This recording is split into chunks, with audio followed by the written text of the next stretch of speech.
Hey guys, welcome back to my channel. What's up?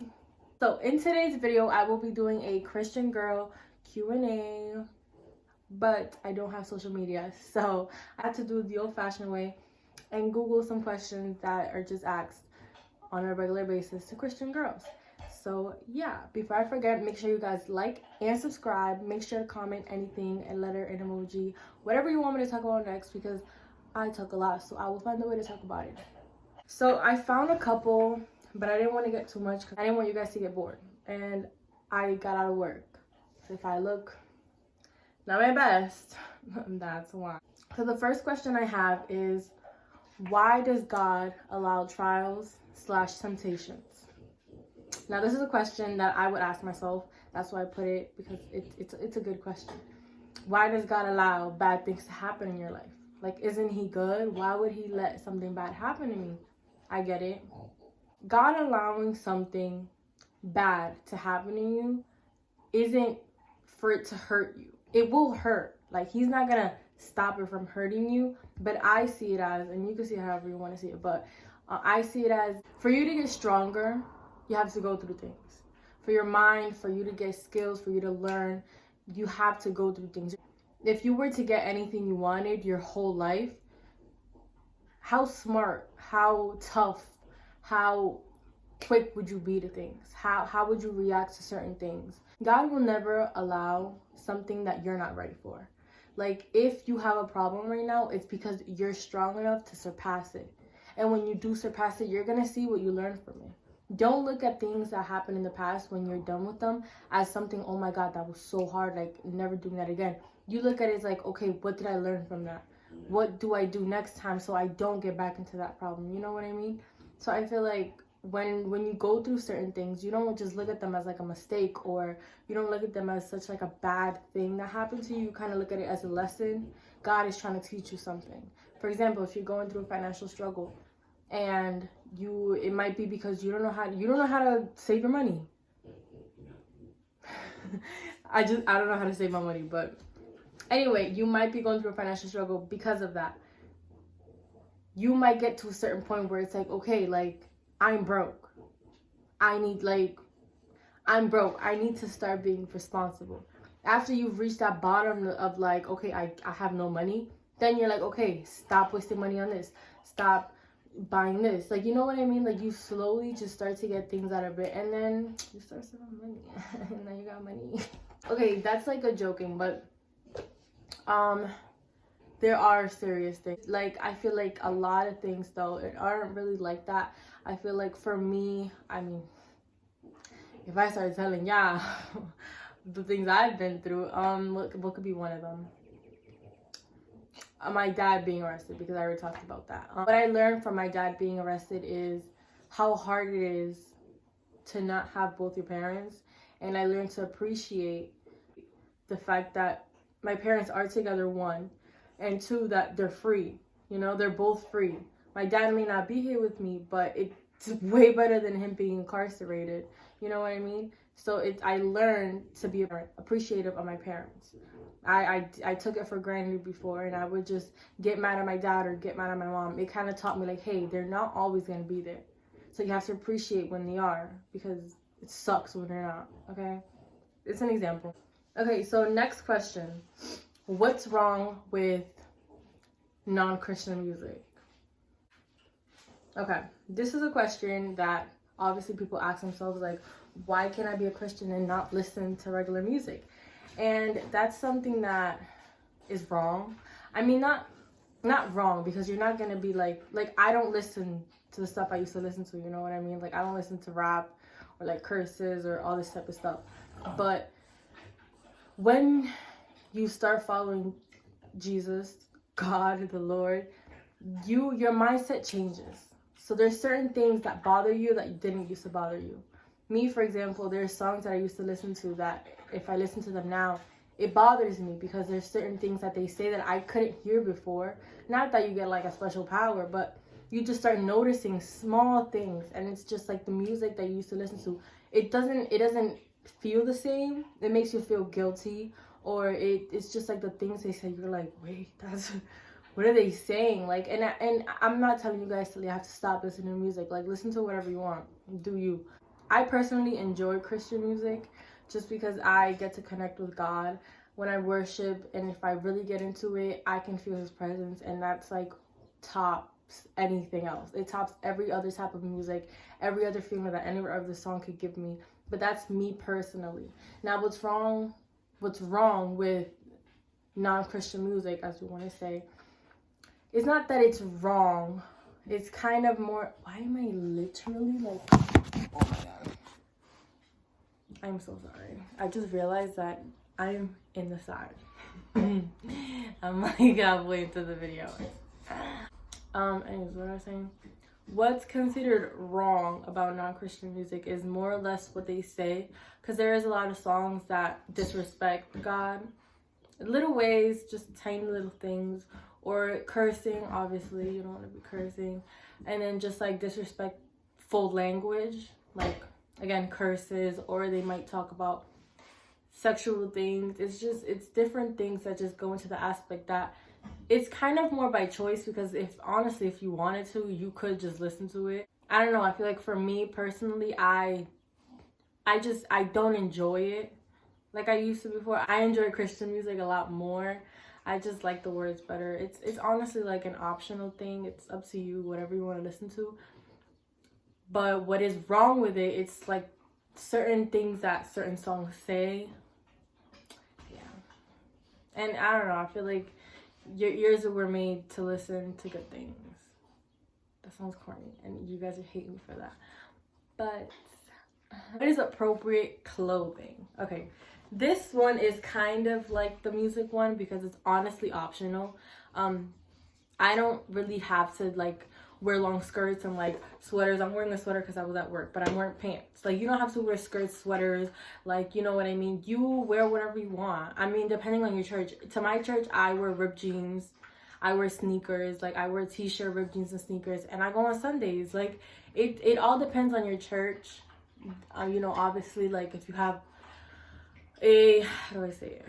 An old-fashioned church, they kind of want you to come with dresses, and I mean, to my church, people go with dresses. You know, it's up to you. You wear whatever you want. Whatever you want to use to worship God, that's what it's up to you. But for my church, that's it. And honestly, I don't feel like I'm restricted to not wearing certain things, because in the summer I wear shorts, tank top, sneakers. Like, I'm not restricted. It's again optional. Obviously, you know, in your head when you start walking with God, like certain things are like, you look a little, you know what I mean? Like, even sometimes I just leave the house and then somebody's like, girl, and I'm like, what? I didn't see it wrong, but apparently it's wrong. But honestly, it's not restricted, I guess you can say. You wear whatever you want, as long as you believe that you're not disrespecting God, then that's up to you. But if you walk out your house and you're like, dang, I look crazy, you know what, whatever, leaving, then, you know, that's, you knew what you was doing. But again, it's optional. It's up to you, boo. Why is it so hard to be consistent as a teenager? This is a great question, and I know exactly the answer for it. Society. Society, like, hands down. Everybody right now wants to be, I hate when people tell it to me. People hate the Kardashians, people love the Kardashians, but all in all, everybody wants to live their lives. They want to be rich, travel the world, eat nice things, have nice friends, have a nice body. You get it. So I had to lock them back there because they keep like snoring, and I know it's in the background, and I don't want it to bother you guys. They look like they're in jail. Okay, as I was saying, everybody wants a certain lifestyle, and I get it. Who doesn't want to be rich, famous, travel the world, eat nice things, have a nice body? I get it. But at the same time, you never truly find joy, peace in that life. I know it's like, girl, come on, like, let's be, I get it, you know, I get it. You're rich, you're peaceful, but you don't find, this is hard because you will never be truly happy. And I know that's a bold statement, but that's my answer. And the lifestyle, you will never be truly happy. You always want more. Nothing will ever be enough because you're rich. You need more money. You need more cars. You need more purses. You need to travel more. You need to eat more. Oh my God, my body. It needs this. It needs that. You will never be fully happy. And that's all I gotta say. Could you still be happy and follow God and be rich? Yes. But most people don't want to do that. Most people just want to get rich and go crazy. So that's my opinion on that. Focus on God. Stop trying to be Kylie Jenner. You could be Kylie Jenner and still focusing on God. Girl. Okay. Next question. What is my favorite thing about church? Okay.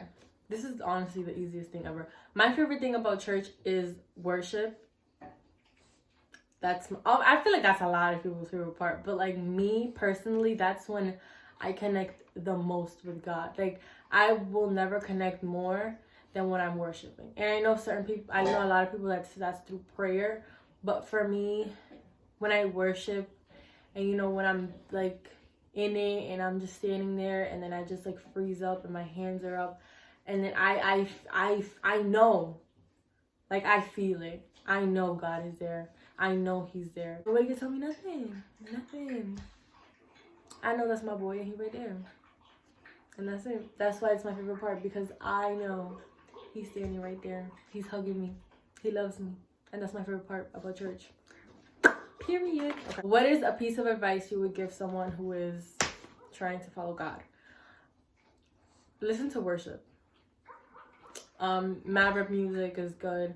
Elevation Worship, Bethel. There's so many artists, honestly. If you look up Christian,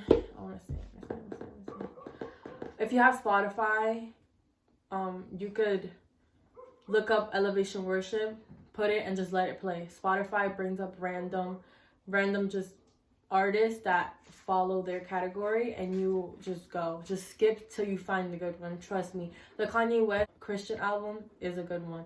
Listen to worship. It's amazing. Once you actually find what you like in it, in every genre of regular music there is Christian music. You'll find what you like. Trust me, I like every single type, but you'll find what you like. And that's honestly my piece of advice. While you're worshiping, God is gonna smack you. He's gonna try to talk to you. Okay, I promise. Okay. When and how do you read the Bible? I have this planner, I guess. It's basically every day of the year, just like a calendar, and every day it's a different verse. Now, do I read it every day? No, I'm being honest. I forget. I get lazy. But I try because obviously I'm not a reader. I don't like reading. And I know that's not an excuse to not because Jesus died for me. I should be able to read. I get it. But I'm going to admit it. I suck at reading and I suck at being consistent reading the Bible. That's something I struggle with. But this calendar thing, it helps me. It helps me. You know what I mean? I'm pretty sure you could Google it, like Bible calendar or verse a day, or even on the Bible app, you could get like the verse a day thing. But I mean, it's honestly up to you. That's just how I do it. I have that calendar and I try to read. Yeah, that's what I do. Cause I suck. I need to get better at reading the Bible. I do.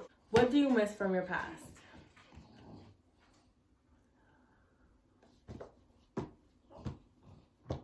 What would I miss? Depression, broke, disappointment from everyone around me, sadness, loneliness. There's nothing to miss, okay? And I know that sounds so like, okay, but I don't know, man. Probably living with my mom. I miss living with my mom a little bit. I miss her, but that's it. Honestly. And I know that sounds like, girl. But I'm being honest. It wasn't fun. And I wouldn't trade how I am right now for the world. I don't care. I wouldn't trade it for anything. I'm happy. I'm at peace. I make good money now. I paid off all my debts. Like, I'm going to college. I'm like a 3.5 GPA. Like, trust me. I'm chilling. How do you stay close to friends and family that rebel or that don't follow Christ? I pray for them. There's nothing else you can do. You can't yell at them to follow God.